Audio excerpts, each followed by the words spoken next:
President Ndewo, Ndewo.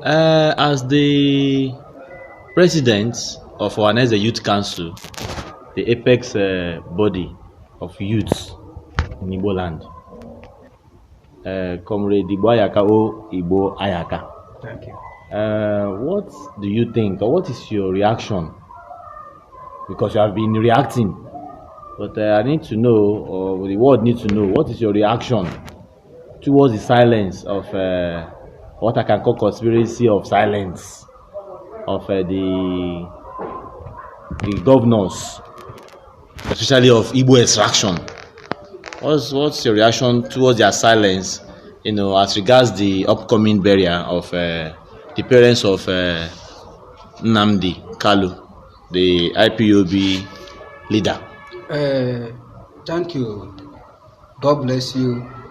I think we are aware of what happened in 2017 when the federal government launched Operation Python Dams, and the South Eastern governors they said that they were not aware or they were not informed about it when people start asking so many questions, and they denied about that event.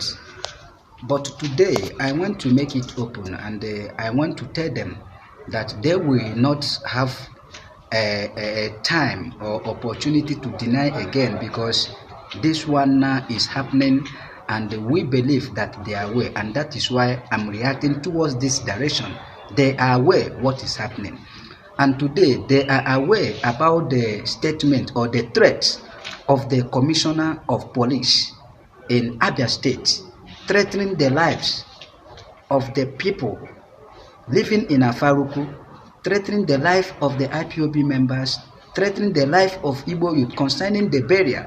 So our governors, they are the chief security officers of various states of Igbo extraction.